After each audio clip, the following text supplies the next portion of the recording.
Shalom para pendengar yang dikasihi oleh Tuhan Yesus. Kiranya Tuhan memberikan rahmat-Nya kepada para pendengar semua. Sebentar lagi kita akan mendengarkan pembacaan Alkitab audio dalam versi bahasa Indonesia sehari-hari. Siapkan hati saudara. 1 Samuel pasal 23. Daud di Keila. Diberitahukanlah kepada Daud begini, ketahuilah, orang Filistin berperang melawan kota Keila dan menjarah tempat-tempat pengirikan. Lalu bertanyalah Daud kepada Tuhan, apakah aku akan pergi mengalahkan orang Filistin itu? Jawab Tuhan kepada Daud, pergilah, kalahkanlah orang Filistin itu, dan selamatkanlah Keila. Tetapi orang-orang Daud berkata kepadanya, ingatlah, sedangkan di sini, di Yehuda, kita sudah dalam ketakutan, apalagi kalau kita pergi ke Keila, melawan barisan perang orang Filistin. Lalu bertanya pula lah Daud kepada Tuhan, maka Tuhan menjawab dia firman-Nya, bersiaplah, pergilah ke Keila, sebab aku akan menyerahkan orang Filistin itu ke dalam tanganmu. Kemudian pergilah Daud dengan orang-orangnya ke Keila. Ia berperang melawan orang Filistin itu.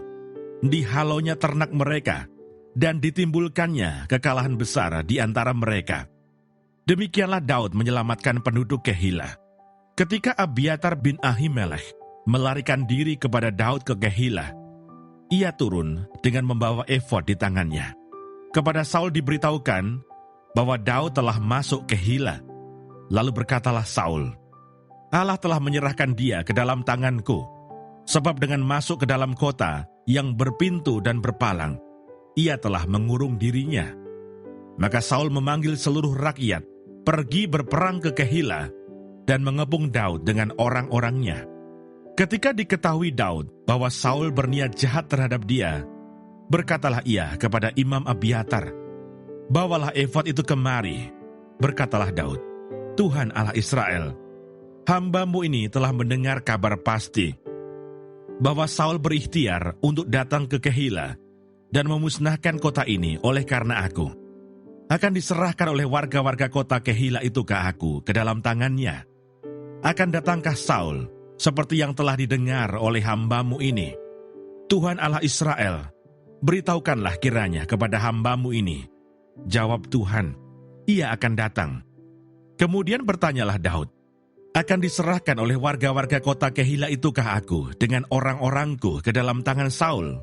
Firman Tuhan, akan mereka serahkan. Lalu bersiaplah Daud dan orang-orangnya, kira-kira 600 orang banyaknya.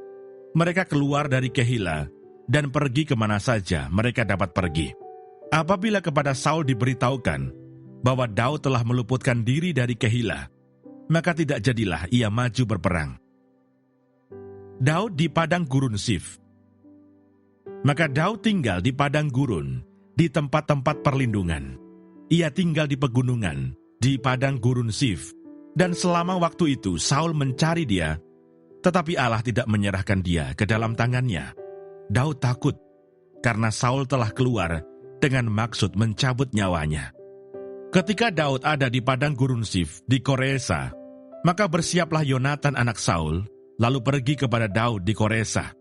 Ia menguatkan kepercayaan Daud kepada Allah dan berkata kepadanya, janganlah takut, sebab tangan ayahku Saul tidak akan menangkap engkau. Engkau akan menjadi raja atas Israel, dan aku akan menjadi orang kedua di bawahmu. Juga ayahku Saul telah mengetahui yang demikian itu.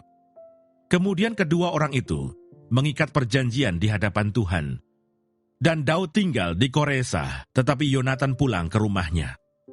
Tetapi beberapa orang Sif pergi menghadap Saul di Gibea dan berkata, Daud menyembunyikan diri dekat kami, di kubu-kubu gunung dekat Koresa, di bukit Hakilah, di sebelah selatan padang belantara. Oleh sebab itu, jika tuanku raja berkenan datang, silakan datang. Tanggungan kamilah untuk menyerahkan dia ke dalam tangan raja. Berkatalah Saul, diberkatilah kiranya kamu oleh Tuhan, karena kamu menunjukkan sayangmu kepadaku. Baiklah pergi, carilah kepastian lagi. Berusahalah mengetahui di mana ia berada dan siapa yang telah melihat dia di sana. Sebab telah dikatakan orang kepadaku bahwa ia sangat cerdik. Berusahalah mengetahui segala tempat persembunyiannya. Kemudian datanglah kembali kepadaku dengan kabar yang pasti, dan aku akan pergi bersama-sama dengan kamu. Sesungguhnya, jika ia ada di dalam negeri, maka aku akan meneliti dia di antara segala ribuan orang Yehuda. Lalu berkemaslah mereka pergi ke Sif mendahului Saul. Daud dan orang-orangnya ada di padang gurun Maon, di dataran di sebelah selatan padang belantara. Ketika Saul dengan orang-orangnya pergi mencari Daud, diberitahukanlah hal itu kepada Daud. Lalu pergilah ia ke Gunung Batu dan tinggal di padang gurun Maon. Saul mendengar hal itu, lalu mengejar Daud di padang gurun Maon. Saul berjalan dari sisi gunung sebelah sini, dan Daud dengan orang-orangnya dari sisi gunung sebelah sana. Daud cepat-cepat mengelakkan Saul, tetapi Saul dengan orang-orangnya sudah hampir mengepung Daud, serta orang-orangnya untuk menangkap mereka. Ketika seorang suruhan datang kepada Saul dengan pesan, "Segeralah undur, sebab orang Filistin telah menyerbu negeri." Maka berhentilah Saul mengejar Daud, dan pergi menghadapi orang Filistin. Itulah sebabnya orang menyebut tempat itu Gunung Batu Keluputan. Terima kasih Bapa di surga untuk firman-Mu hari ini. Berkati kami semua supaya kami mengerti isi hati-Mu. Terima kasih para pendengar semua, kiranya Tuhan memberkati. Dan jangan lupa untuk share dan subscribe.